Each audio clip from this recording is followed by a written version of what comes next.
Dr. Andrew Mock is a board certified in family and preventative and lifestyle medicine. He is faculty at Loma Linda University School of Medicine, and he serves as the Preventive Medicine and Population Health Clerkship Director and Director of Lifestyle Medicine Residency Curriculum.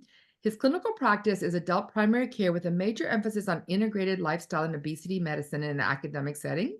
Dr. Mock is a professional middleweight strongman, holding the title of California's strongest man, and owns his own strongman and powerlifting gym in Redlands, California.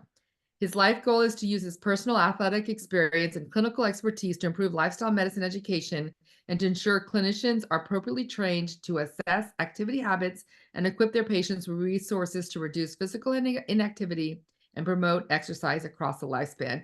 And I think for those of you who came in late, he's also the new of the fitness member interest group in the American College of Lifestyle Medicine. So he's taken on this great leadership role.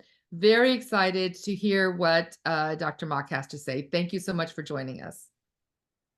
So wonderful, Gia. Thank you so much for that introduction. Yeah, I feel like I live a pretty simple life. It could be summed up in these three pictures here, right? My clinical practice and teaching that I do for Loma Linda, my gym, that's my small business that I run outside of work, and then my own athletic career competing as a strongman, and how all of those come together to be the same thing in my life, right? They're all for this common shared purpose of being able to share my love and joy, which is exercise and the benefits specifically with resistance training. So as far as our conversation today, here is where we're headed. We're going to talk about the physical activity guidelines for Americans, as well as just how prevalent something like inactivity is in our population, and start to get an idea of the impact of physical activity on overall health, as well as to discuss some specific mental health evidence that we know as far as how that can be impacted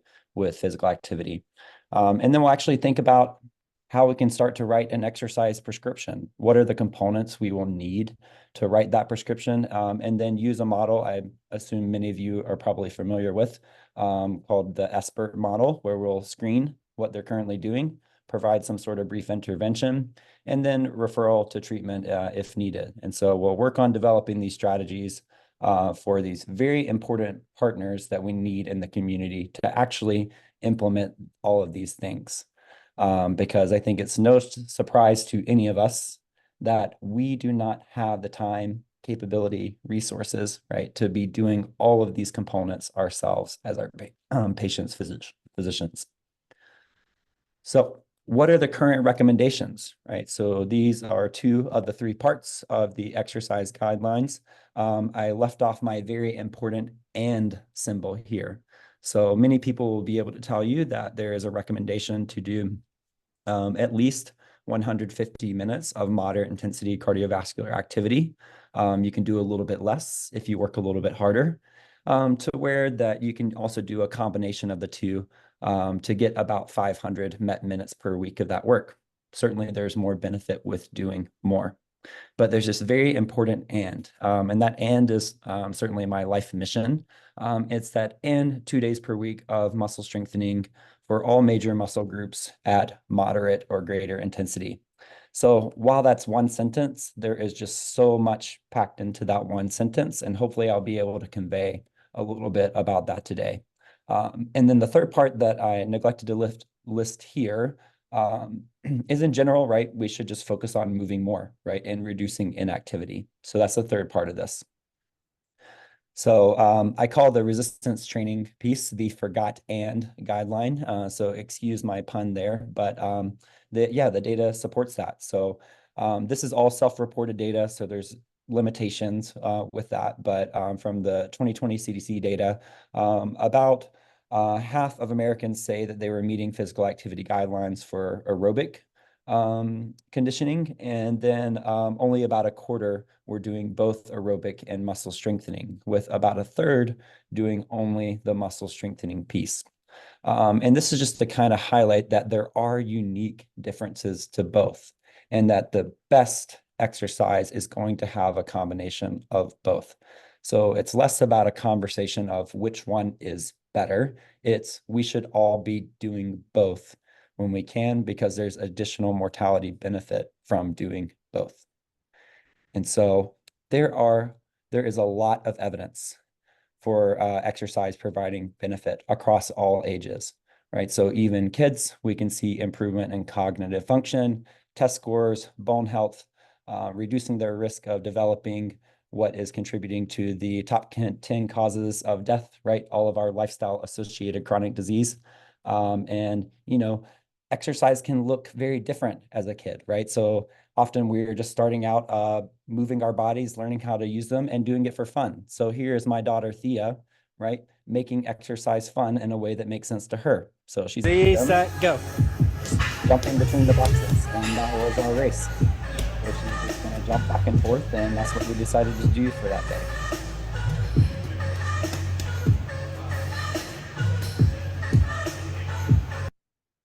Set. But not just children, also those that make children. So there are exercise recommendations for pregnant persons as well. And we see significant benefits in a lot of conditions. So this is one of my good friends and gym members at 39 weeks doing her last squats before she went in for induction. So this is Jen. She has since delivered, and her claim to fame for being a lifter is it took her 3.5 pushes to deliver her baby. Right? And I was really worried because she is huge and has very narrow hips, but she did great and handled labor like a pro, and her lifting likely helped her with that quite a bit. But lots of other benefits that we see across all ages. Going to highlight some of the more mental health pieces. So a lot of the cognitive benefits in terms of reducing risk of dementia, especially as we think about metabolic disease, as well as some sleep-related issues and mood symptoms. And then for adults with pre-existing conditions, again, kind of highlighting the major benefits, especially in terms of chronic disease with metabolic components. But interestingly, right, the cancer piece, because of the immune effects of the muscle cells themselves, right, drastically altering the course for cancer mortality when we are exercising routinely. So there is a lot of information about the benefits of exercise and tons of proposed mechanisms for why it works on different neurotransmitters and things like endocannabinoids and things like that, as far as why they help with chronic pain and other pieces. So this is a great article looking at the effects of acute exercise on different things like mood, cognition, neurophysiology, and neurochemical pathways. So I would reference you to that one. So we can spend more time talking today about something that you can actually do with your patients. So in terms of mental health benefits, I think these numbers speak quite loudly for themselves. So if we're looking at the number needed to treat for depression, some evidence will say TCAs are around 6 to 16, median around 9, with SSRIs being somewhere around 8. And then things like psychotherapy being around somewhere between 2.5 to 3.5, depending on the risk of bias for the study. But this is the one that blows my mind. Exercise is 2. Right. And so if we look at the low risk studies only, it's about 2.8%. If we get very strict with our major depressive disorder diagnosis, it comes down to 1.9. And then fascinating to me, if we make that supervised exercise, so not self-directed, but somebody's actually watching them and making sure they're doing the correct dose, even less, right? So now down to 1.6. So, we're all nerds in our own way in medicine. You're allowed to have a favorite graph. This is actually my second favorite graph. My favorite graph is from the state of US Health, looking at the lifestyle factors as far as all-cause mortality, that now shows nutrition has passed tobacco products for all-cause mortality in terms of risk factors. But this is my second favorite graph, and I think it kind of tells an interesting story, right? Most of the benefit that we get comes in that first little bit. So yes, we can get more benefit by doing more, but it's probably that first 3,000 to 6,000 steps, right, that are making the biggest difference. Just like with pharmacotherapy, certainly we can drive medications up to the maximum dose, but probably most of that benefit is occurring in that first little bit of the dose. So there's even this concept of vigorous intermittent lifestyle physical activity where you, for very short bouts, maybe 30, 45, 60 seconds, are just exercising as hard as you can. And you spread that out multiple times per day. And this one study actually showed that there was decreased cancer mortality risk when someone accumulated at least 3 to 4 minutes of that. Right. So some people think about this as exercise snacks and just trying to break up that inactivity that's occurring throughout the day. But I found this study quite fascinating. So an inpatient study looking at these acute bouts of exercise for improving mood, rumination, social interactions in the inpatient setting with mental health disorders. So significant benefits, and then very cool, further improvements were observed if patients participated in physical activity a second time, right? So that one bout made a difference, and then the second time continued to make a difference. So we at Loma Linda have what we call an intensive therapeutic lifestyle change program. It is an 8-week program focused on behavior change, including nutrition, exercise, mental health, sleep, and the other pillars of lifestyle medicine. And I write the exercise programming for that. For every Zoom meeting that we do some sort of exercise together. And I had one patient in our first round of the ITLC. He said, I was just struggling with the exercise until this video. So I think there's power in music. I think there's power in dance.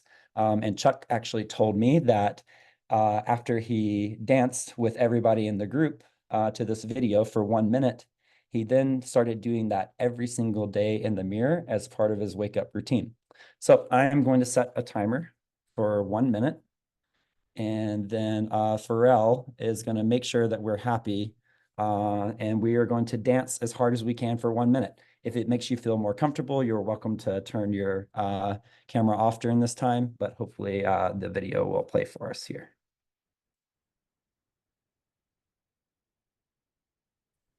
Okay, guys, everybody get up. Let's dance. I just put my table up. Let's get going. I make people do squats. I This like is this going to be better. fun. We might just clap together. I'm not going to torture everyone with my singing voice, but yeah, so now we don't have music as motivation. So yeah, move in a way that makes sense to you. I'm going to start the timer now. So I'm just going to jog in place this whole time. And then maybe I'll even try to keep talking while we're doing this. So hopefully you can actually hear how my voice and breathing changes as we start to run in place more and more. So when we talk about exercise or any intervention, there are benefits, right? But there are also risks. And I think the risk of exercise are often overstated. So I like to be quite explicit about the risk that we're aware of. So straight from the physical activity guidelines for Americans, be confident that physical activity is safe for almost everyone. All right, 20 more seconds for those that are participating. So I will hear people all the time, hey, don't do that. That's dangerous. And then my response is, well, compared to what? 8 more seconds to go on our running in place. All right, and then 5, 4, 3, 2, 1. Right. So for those of you that participated, I want you to take note of your breathing rate. Are you breathing faster? Do you feel like you could speak in full sentences but not sing? So if so, then you've hit moderate intensity, which we'll explain in just a little bit. All right, so that's dangerous compared to what? Here are the risks that we know. This slide's very dense, mostly just so you have the data to come back to. We do know that the risk is higher in those with certain health conditions. So cardiac conditions, renal conditions, and metabolic disease that contributes to both of those things. And so people get concerned, right, that we do have this increased risk of having a sudden cardiac event when we are participating in exercise. But the reality is that most cardiac events occur at rest and in those that are not exercising. So, but we should acknowledge that the most risky time is when someone is first initiating a program.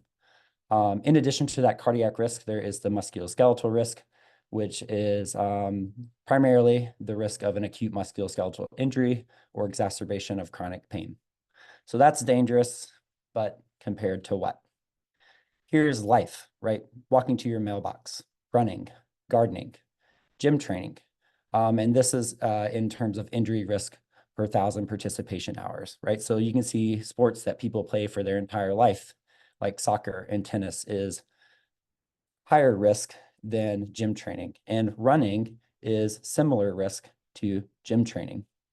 Well, what about actual lifting sports? So bodybuilding, right? Arnold Schwarzenegger's of the world, right? Trying to look as big and pretty as possible. Those guys are pretty low risk. And then we have power lifters trying to do 1 repetition maximum, most weight they can lift for 3 lifts, squat, bench, and deadlift.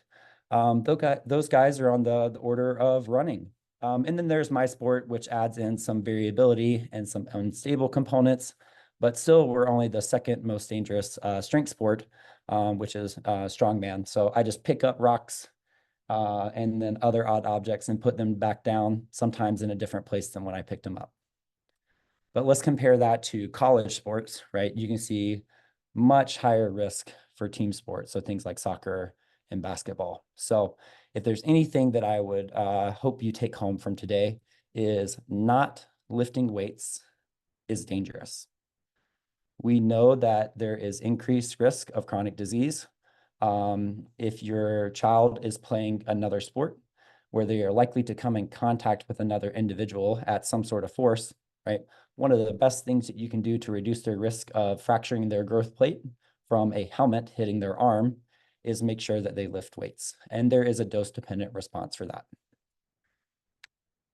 So here's the introduction to the SBIRT model for exercise interventions. So this information is coming from the Exercise as Medicine Initiative and the American College of Sports Medicine. So we start with screening using things like our physical activity vital signs, our stage of change, and then an additional risk assessment tool. We'll provide some sort of brief intervention based off the individual that is in front of us. And then we will provide a referral to treatment if needed, whether that's going to be some sort of program, an exercise professional, a specific place, or a self-directed exercise program. So these are the 2 physical activity vital sign questions. These have now been moved to be a quality metric that we will begin tracking all across the country. So Epic has integrated them into their EMR as part of their social determinants of health wheel. So on average, how many days per week do you engage in moderate to strenuous exercise like brisk walking? And on average, how many minutes do you engage in exercise at this level? And then there's the proposed 3rd question to start to capture that strength training piece for how many days per week do you perform muscle strengthening exercises such as body weight exercise or resistance training? So my job in the world is to convince you that these are not enough. But I am also a realist and say that these are very appropriate to begin collecting this information, especially in the primary care setting. I think when I try to explain to medical students what I do in lifestyle medicine, sure, there's like the facts about, the different nutrition components and exercise components, but at the crux of it all, it's motivational interviewing, right? And behavior change. So these are some different motivational interviewing questions that I think about when I'm seeing patients for exercise. So I tell my students, right, one of the most important things is assess where they are currently. So not just assessing the current behaviors they're doing, but assessing their perception about those current behaviors and what they know about those behaviors and the benefits they provide, right? And then think about those past successes, what resources they have to change, any barriers they have to change, and then where they are in that stage of change. So number 1 tool that I use as far as effectiveness, I think, is that 1 to 10 scale, right? On a scale of 1 to 10, how important, confident, or ready are you to make this specific change? Try to make sure that we have some sort of component of self-monitoring in there, and then seeing when we can bring in a support system. Right, so what we do will depend on our stage of change. If you want the bigger version of this, the Exercise as Medicine playbook for clinicians has all of these documents in a much larger font. So once we understand where that stage of change is, we can individualize our prescription. But we should also make sure that it is okay for a person to begin an exercise program. So this is the clinician version of the ACSM pre-participation guidelines, where we stratify someone based off of, are they currently active? Do they have a known disease that puts them at higher risk? So cardiovascular, metabolic, renal disease, or do they have signs and symptoms of those diseases? And if they answer yes to those riskier situations, right, then the ACSM conservative recommendation is that they should talk to their doctor first before beginning an exercise program. And then you and your patient are allowed to determine what that workup looks like, right? It could just be the history. You might add some physical exam components in there, and then plus or minus laboratory testing or additional diagnostic testing. And then there's the fitness professional version of that called the PAR-Q. So similar questions, but just in a yes or no format. And then if you answer the wrong way, the default conservative recommendation is follow up with your doctor to talk about if this plan is safe for you. I will put a small bug in your ear to say that even if there's someone, right, who has known disease and may or may not be having symptoms of disease, instead of telling them to do nothing, which we know will make things worse, my own approach is there something we can do without making things worse at this time? Because we know the effects of inactivity are that metabolic disease will get a lot worse, and your angina is not going to get better, right, if you just stay in your house, right, and don't move, and the dietary habits are also the same. So this sub-symptoms threshold exercise is actually coming from the post-concussion and TBI data. So I really like the term. So just kind of thinking about, is there something this person can be doing without making things worse? And the common example I use is if I walk out of the clinic right now and cross the street to go to my car, and God forbid my femur gets broken being hit by a car, well, that was only one leg. I have 3 other extremities that are okay and should be exercising, right? They will actually help that affected leg heal quicker if I'm able to exercise. So that kind of covers our screening piece of things. In order to actually get into the intervention, we need to understand the components of an exercise prescription. So frequency, intensity, time, type, volume, and progression. And so we'll talk a little bit more about each one of these. Frequency is how often someone is doing the exercise. For aerobic exercise, it can be whatever you want. So there's a very cool study called the Weekend Warrior Study, where they only exercised on the weekends doing those leisure activities, and they had just as good mortality benefit as those that were exercising routinely throughout the week, right? So probably some additional benefit because, those are often tasks done with loved ones out in nature rather than in a gym on a time crunch, right, on a treadmill, standing in front of a mirror or watching TV while you're doing it. So maybe something different about the weekend warrior activity. And then for resistance training, the minimum recommendation is twice per week per muscle group. So if you're training the whole body, that's going to be at least 2 sessions per week. But if you're dividing it up into muscle groups, which is commonly done, you might have more days than that, just kind of split, and you're only training a certain muscle group per day. Intensity or how hard, I would say that this is the most important component of the exercise prescription. If it is not hard enough, we will not receive benefit. If it is too hard, risk goes up and we may run into problems. So many people will be familiar with ways that we kind of talk about external intensity or the measure of the work being done. So that is the weight on the bar or the difficulty setting on the machine, the speed of the treadmill, the slope of the bike. And then there's the very formalized science version of that, the metabolic equivalence task. And then there's internal intensity. So now we're talking about the subjective, which can include things like the toxin test, was actually has a physiologic component behind it, right? So as lactate starts to build up and I hit that first lactic threshold, I can talk, but I can't sing. As lactate builds up more and more and more, right? And I get to that point where I can't talk or sing, I've now hit that second lactate threshold as I'm starting to move into anaerobic exercise. But for internal intensity, the most common tool that I use is something called the rating of perceived exertion. It's a form of auto-regulation. So how hard does it feel? And regardless of the technique we're using, our goal here again is moderate or greater. So there's the classic Borg scale, which was originally developed to be a 6 to 20 scale. Not very intuitive, but when you multiply that number times 10, it gave you the person's heart rate. So that's how it initially started.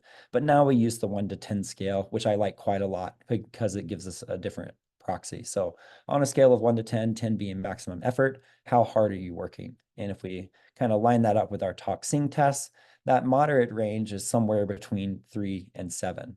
So you'll see a lot of variation in the moderate intensity for the conditioning pieces, and it tends to be less concrete across resources. But in general, we kind of agree that 8 plus on that 1 to 10 scale is considered vigorous. But then there's this concept of reps in reserve that works quite well for resistance training. So if you're going, right, and you're doing bench press, and you're going and it starts to slow down, and then you stop and you said, wow, I only had about 1 rep left in the tank or 1 rep left in reserve. That would correspond to an RPE of 9. So I would be in that vigorous range because it's somewhere north of 8. But I think that concept of how many left in the tank is probably one of the more helpful things that I teach my patients. So they know that, hey, when you're going and it starts to slow down, right, the velocity decreases. We're getting closer to that first lactic threshold, and we've started to hit, right, that moderate intensity. So you know that is hard enough to be getting benefit. People will say, well, how do you divide it up from, doing most of your work, which is somewhat hard, and then a little bit of work doing very hard. And it's a little bit arbitrary as far as this breakdown, but the Pareto principle or the 80-20 rule is how I use it because I teach that multiple times in my course. So most of your work should be moderate, and then a smaller portion of that should be vigorous. Here's my big nasty table for how all of those principles line up. If you ever want to compare it to classic things like the percentage of your 1 rep or 5 rep max, or use other principles that are used in conditioning training, like maximum heart rate percentage and heart rate reserve percentage. So how long should we exercise? We mentioned the minimum dose. We would like to get at least 150 minutes of that moderate intensity cardiovascular exercise. A lot of different ways that you can break this up. A common example is walking 30 days on at least 5 days of the week. But if you are working harder, right, doing that vigorous activity, then you could do a shorter bout of time for the same number of days. For resistance training, there's actually not a recommendation for how long that should take, but I use time to start to think about different things like how long I should rest between sessions, about 2 days, and how long I should rest between sets. So if you are working hard enough, it should be somewhere around 3 minutes per set. If you rest less than that, you might be getting additional cardiovascular benefit, but you may be making some trade-offs in terms of the strength side of things. And then I also use time to think about how fast we're moving. In general, if you want to recruit the most muscle mass, then you will focus on moving fast, right? So if you just tell yourself, I'm going to move this fast, right? That will turn on more muscle fibers and increase your power. And then I also think about the opposite side of things. So a lot of times tendons will not tolerate a very heavy weight when they're going through a recovery process. You can increase their stress by slowing down the movement and increasing that time they're under load. So that's me forcing everything into the FitVB model with the time piece. The type with aerobic, it's quite simple. You can do whatever you want. I will tell this to this group. When I was on my family medicine rotation in my hometown in Southwest Georgia, I had a young Black female attending that I was working with, and she was seeing her young Black female patient that had challenges with weight. And she said, "Girl, you go home, you have your man lay down, and you get on top of him, and you set a timer, and you go to work. And you're just going to focus on getting your heart rate up while enjoying that time with your loved one." So, right, third year medical student me is like beet red during that conversation, but certainly any activity that you enjoy and that you can do in that rhythmic motion can be considered aerobic exercise. For resistance training, this is where I start to talk about different tools. Each of them has their pros and cons, but we can use things like body weight exercises, bands, machines, and free weights. Not one of these has been shown to be safer than the others, but they do have different benefits in terms of availability, access, equipment requirements, and scalability. And then I think about using multiple joints at the same time versus a single joint, using both sides of both sides of the body versus one side of the body. But if you want my opinion, right, to get the biggest bang for your buck, focus on compound movements. We're using multiple joints with free weights because these are quite efficient for stimulating muscle groups. They're kind of intuitive because it's general movements that we do. They are infinitely scalable, and there's probably some additional balance benefit if you're doing them freestanding with free weights. So how much work should we be doing? It really depends on where someone is. So we can calculate this work on the aerobic side with the frequency times time. And then we probably should be adding in that component of intensity to really understand what the current dose is. Just gonna check real quick. Okay. On the resistance training side, right, it's similar formulas for what that look like. But the minimum goal would be at least one set at that appropriate difficulty in this rep range that actually drives strength adaptations for each muscle group twice per week. Additional benefit comes with more. So at least the sweet spot that I like to get people up to is at least 3 to 4 sets per session. So around 8 sets per week. Okay. But the beautiful part about being human is our bodies adapt to stress that we show to it. So if we always show the same stress and then we go to this recovery process, at some point we stop building additional adaptations. So we actually need to change the fit V components over time to technically increase the internal stress to keep that increase the external stress and keep that internal stress high enough that it's going to lead to these adaptations. So some strategies for doing that: keep it simple. A nice rule of thumb is don't increase the volume of work that you're doing by more than 10% per week, right? So if I currently walk 1 mile per week, I will not increase it more than by 0.1 mile in the next week. That is an example of a linear progression where you just add a set unit each week. So you can also do that by adding a set amount of weight each week. But if instead of saying a set number of pounds, if you said 1 to 2% of the weight on the bar that you use from the prior week, that would be a reasonable progression that most people can continue for quite a long time when they're first starting out. So here I will make my argument for why I think some sort of internal measure of intensity is the way to go. So if I teach someone how hard it should feel, right? When I run, I want to be at least to that point where I can talk but not sing. When I lift weights, I want to be at least to that point where I only have somewhere between 2 to 5 reps in the tank. As I get stronger, if I know how hard it's supposed to feel, I automatically have to adjust the weight on the bar. So the external intensity is going to have to change to keep that internal dose the same. And like all of us, and especially when I think about my learners and residents, 24-hour calls still exist, right? Bad days in clinic still exist. So, right, I slept bad and this bar feels glued to the floor.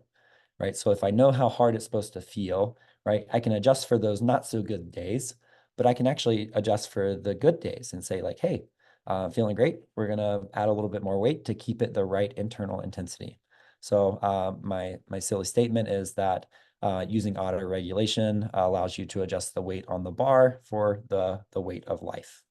And then from a self-efficacy standpoint, such a powerful tool because I never have to tell the patient what weight to use if they understand that concept. So, like I mentioned, a lot of things wrapped up into that muscle strengthening recommendation. So train all major muscle groups. Here is what ACSM lists as the major muscle groups.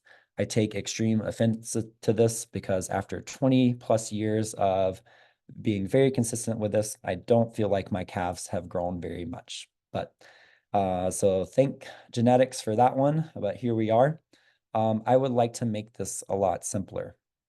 So this is another part of that active piece. So once we get to the gifts, you can move along with us. But we kind of just do 6 things when we move in life. We push things overhead with a vertical push. We pull things from overhead with a vertical pull. We push things out in front of us with a horizontal push. And then we pull things from out in front of us with a horizontal pull. And then we bend at the waist, like when we bend down to tie our shoes or pick something up off the ground. And then the single most important exercise, because a third of the world still does it to poop, the squat, right? So you cannot walk if you cannot squat. But the squat is probably the single most prescribed exercise in my office. So if I ever see someone, right, using significant hand assistance to stand up from chair, I already know what something I want to work on to increase their, decrease their mortality. But right, here's some examples of a vertical push, right? You can see using a band, a barbell, and even just holding any item. So in the wonderful state of California, we pay 10 cents for our grocery bags, but that makes them a little bit thicker. And they're great because they have handles and they create a nice scalability. So you can take that grocery bag and you can start with 1 can of beans, right? And then next week, you can add another can of beans. And then the next week, keep going, right? Until you actually end up having to go purchase some weights. The vertical pull, like the pull up, is one of the ones that's hardest to do without some sort of tool. So I will leave this one off if someone doesn't have access to some sort of equipment. The horizontal push, right? So my girlfriend is an orthopedic surgeon, so I get to make all the ortho bro jokes. So they say International Bench Press Day is every Monday, but true lifters, we actually squat on Monday because we need to get it out of the way. But here you can see me in the middle doing a scaling wall push-up. So I will use this to teach my patients how to make it more difficult to find that right dose by walking their feet further away from the wall. And here is that example of that horizontal row using the back and biceps. The body weight version of the hip hinge, which is often where I will start for my patients coming in with acute low back pain. And then different variations of that squat movement. So all of that's great. That's the information you need to understand to get someone started, but we have to find a place to start, right? So we need to do this in a way that is non-threatening to them. So identify that appropriately dosed movement in that non-threatening context. And then we're going to select exercises based off the individual that is in front of us, their desires, their interests, their abilities, their resources, and their goals, right? So that's where all of those motivational interviewing questions come back, right? Thinking about past successes and things like that. And when I initiate exercise, my goal is to not make things worse, especially in that 24 to 48 hour period and beyond. So if you've ever went back to exercising for the first time, right, and then had to pray to God to help you get off the toilet because your legs were so sore, then you understand delayed onset muscle soreness, right? So that's not what we're talking about here, but in general, I don't like that to go on more than a couple days anyway. It should get better over time, and if it's persisting for too long, it's a dose concern. So things do happen, right? Providing that statement and setting some expectations can help. Providing education that when things happen, find a way that we can move that's non-threatening without making things worse. And I discuss constantly the natural course of a musculoskeletal condition, that it'll get better on its own unless we do something to make it worse. So how do we modify that activity? We find a place to start, and I will adjust the load to begin with. So can you move through a full range of motion with any weight? Okay, then let's see what happens when we gradually add some more weight. And then I increase that dose until we find the point where it's like, nope, symptoms are starting to creep up. Okay, we might need to back down and then see how close we can bump up against that threshold. And so people frequently ask about proper technique. So I'm in the pro movement category of this discussion. So there's a lot of interesting occupational medicine data that shows that we cannot actually lower someone's risk by telling them to lift a certain way. And the reality is most people just need to lift to reduce their risk. So this is a simple model put out by the barbell medicine guys, who are an excellent resource. So they say focus on doing something in that repeatable fashion, in an efficient way that you will self-organize in, right? So not having those extra planes of movement that you don't want. And then we make up some arbitrary points of performance based off those goals and any other criteria that are needed. So here is a simple example of an aerobic exercise prescription. So I will walk 10 minutes at a pace where I can talk but not sing on 5 days of the week. I will add 1 minute each day, every week, until I'm doing at least 150 minutes per week. So that includes all of those components for frequency, intensity, time, type, volume, and progression. And you can see here one that I actually wrote last week with a patient, trying to think about tying multiple systems together for her mood. So every morning when the sun comes up, trying to get that morning light exposure, I will walk to the mailbox, which is 100 feet away, and back. I will rest at the halfway point for 5 times the amount of time it takes me to walk each half.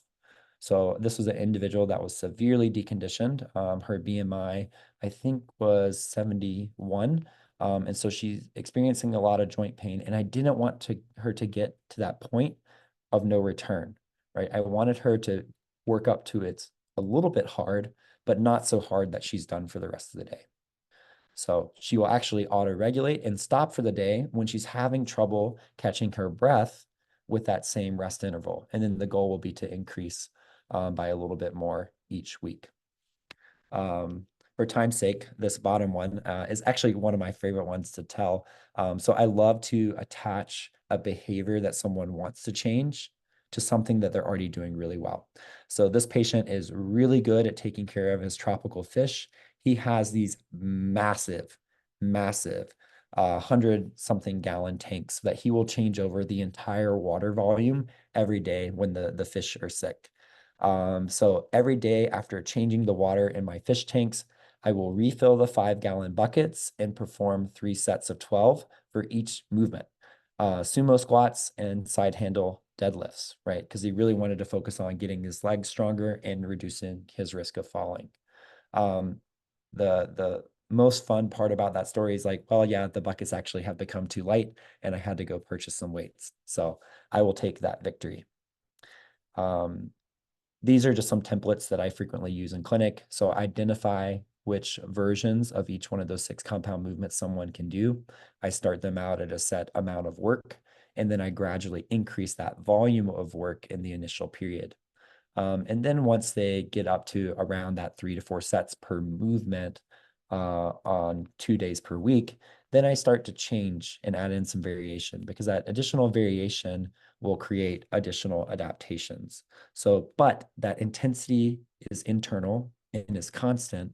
So I guarantee you that when someone is in week 1 of the prescription, the weight is going to be lighter compared to week 1 of the refill.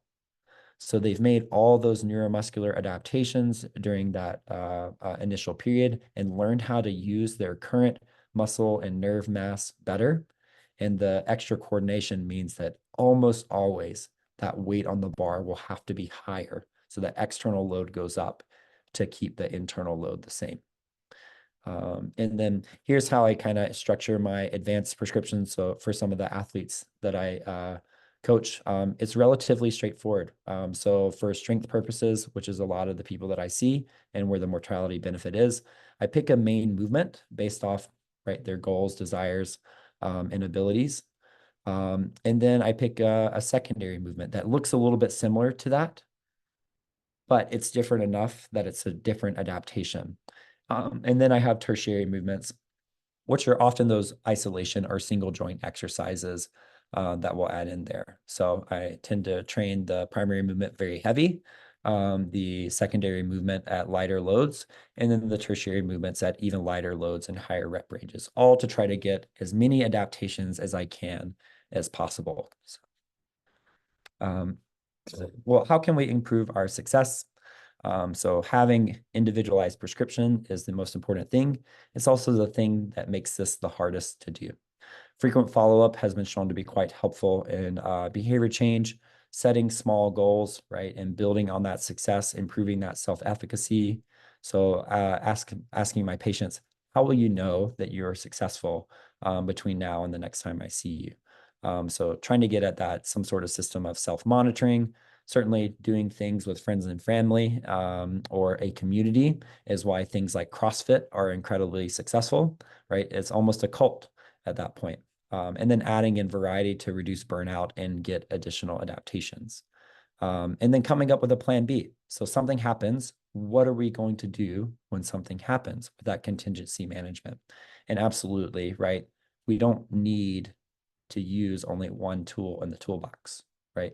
We should use every tool we have in the toolbox if needed to build our house. So adding in those therapy treatments that are going to complement those exercise efforts. Unfortunately, this is where everything falls apart in our current healthcare system, right? So that's the information that you need to understand to do this. The hard part is getting people connected with professionals that can do this more. So this is an area that our medical fitness interest group is hoping to drastically improve. So the people that came before me have done so much work to make things better. And I would just tell you that my best advice is go find out about your local system. So who are the people in the area that are working on these things that you know and trust? And you need to honestly personally vet them, right? There are databases, but it's hard to identify somebody just purely based off academic credentials, right? Seeing, hey, do you understand how to work with this population and how to increase the dose as people get better is an important concept. So here's the actual physical therapy referral that we developed with our own physical therapy department, really just trying to address that inactivity. So I would love feedback if anybody ever tries this in their own system to see what happens. But exercise physiologists, we need to start using them more. They are pretty rare in our system, and insurance currently doesn't pay for them very much. The big game changers that are going to bridge this gap is going to be the medical fitness professional. So think about your personal trainer that has additional training to work with special populations. Personal trainers, they're a very mixed group, right? So we could all right now go online and take a personal training certificate and we would pass because they ask questions like, what is the powerhouse of the cell, right? For their biology questions. So you all have adequate training right now with a few additional readings on programming specific training to go be a personal trainer. So, but there are very important community resources. And I would say these are the three biggest that I use the most. So if you're not aware, all your patients on Medicare can get access to free gym memberships through the Silver Sneaker program. So just go to the website, type in your zip code, and they can even have multiple memberships. So great resource. The YMCA is another good example. They have a lot of classes. And then your local council on aging might also have some classes. The next parts, right, we can skip for time's sake, but that's most of it. I would just say this is the referral system I'm trying to build, where we will actually assess someone's exercise level by doing a neuromuscular assessment for some metrics that have big data behind them, doing a submaximal talk test which is kind of like your VO2 max, but not as intense, that we can track over time and also teach patients how hard they need to work to exercise. And then actually having them work with a personal trainer to find out what their current strength level is for those 6 movements.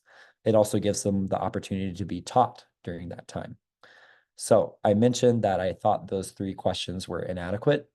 Unfortunately, I don't think a questionnaire currently exists in the research world to answer the question, is this person currently meeting physical activity guidelines? So this is what I've been working on over the past several months, trying to think about all those validated questions that I would want to ask in my most ideal clinic with a nice IT solution to have these questionnaires come to the patients on Epic, where they could fill in and we could start collecting all of this big data and utilize tools like Epic Cosmos to make some conclusions. So here's the questions for move more and sit less throughout the day.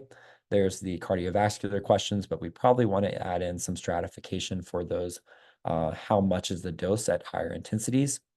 And the resistance training piece is quite complicated, right? So I divide it up as far as the type of activity you're doing, making sure they're at least working hard enough, and then either having a muscle group assessment or a movement pattern assessment. And then these 2 questions get at, are they at least meeting the minimum dose? And are they training in a range that is going to be promoting strength versus hypertrophy versus muscle endurance? So here's some recommended strategies for vetting local professionals. Feel free to email me and ask me what I think about that professional and their current habits. So if there's one statement that I would say is the most important thing to take away from this, if anything happens from this, and someone walks away and they improve their exercise habits, I will feel incredibly successful, because for you as clinicians, if you can exercise consistently, you are more likely to assess and counsel your patients on exercise. And at the very least, your health is going to be better with all of the things that we face in healthcare. So we do need a system to support all this. So I encourage you to be the change that you want to see, and I'll keep doing the best I can on my side. Here are some of my favorite resources. Barbell Medicine, if you want plenty of evidence-based articles that talk about this. So Austin Baraki and Jordan Feigenbaum, they're both physicians, and they're some of the best in the business in terms of health education.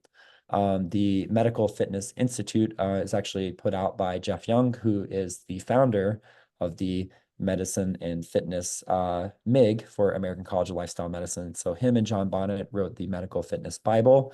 That is an excellent resource if you want to read more about everything that was just in this lecture. And then 3 other websites that I use quite a lot in my own practice. So this is how to get in touch with me. I don't think a lecture would be complete without an obligatory dog photo. So this is Sarah, short for Triceratops, because she only has 3 legs, but that is my little monster there. How to get in touch with me, that is my professional email. If you try to message me on Instagram, this picture is a warning, right? That is my strength athlete and gym page. So you will see gym photos for me promoting myself as a strength athlete. If you want a nice handout that includes some of my templates, as well as a summary of everything we just talked about, and even some of my dot phrases that I use in clinic, please, scan this QR code. It'll take you to the Dropbox file. And I can certainly share that if anybody doesn't have the opportunity to scan it here. But that's my whirlwind for exercise as an introduction to health interventions. So any questions about anything? Oh, thank you so much. This has been amazing, amazing. I wanted to start with the questions, and if anybody else has any, you can put them in the chat or raise your hand. Oh, Viz, you're here. Do you want to start with the question first or Okay. comment? You can. Yeah, I'll comment after you. Okay, Thank okay. So maybe you can stop sharing for a second so we can kind of see each other, Andrew, if Yeah, that's okay. absolutely. Yeah. So I talk a lot on this topic because it's one of my favorite topics. I talk a lot on a lot of topics, but I generally approach physical activity within five realms, and I modeled that after the physical activity guidelines, second edition. So I talk about the aerobic, cardiovascular, and the strength, obviously, and then I also add the flexibility, Mhm. endurance, and balance.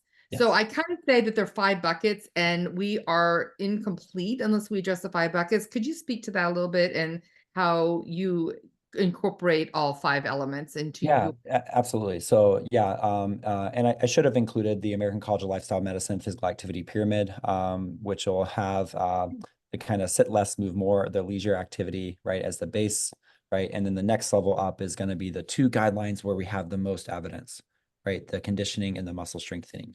And then if needed, right, individuals can work on the flexibility and the balance components. The reason that I spend less time talking about that is our evidence is weaker on those pieces as far as spending more time on those pieces, providing significant health benefits. And I would just say there's a massive asterisk on this one because exercise and any complex psychosocial behavior science is hard.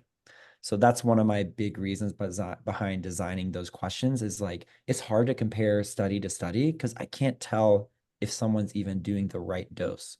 So of course I'm going to have heterogeneity in the data to say that like there's not a significant benefit.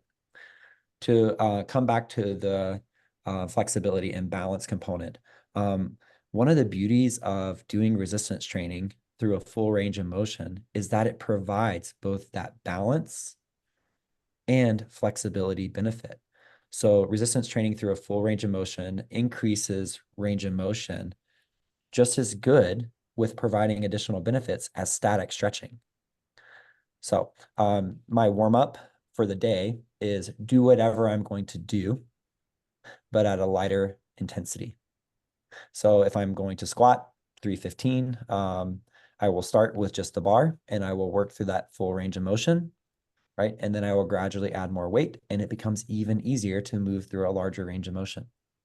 So outside of right true pathology, I can't say that there is going to be significant benefit for somebody to spend a lot of time gaining additional range of motion if they currently have the range of motion that they need to accomplish the task they want to. So I Does guess that- the caveat would be the geriatric population. I think that Yeah, that, absolutely. that we really need to have the balance and the flexibility built in in Yeah, a more absolutely. But that's the nice part about the free weights, right? Is they do provide that component and they provide that component in a very good dose that produces very good results. So I love, right, fall drills, right? So if somebody pushes you from behind, your ability to not fall is actually a power piece. So that strength that you display over time. So how fast can you put that foot out in front of you and catch yourself?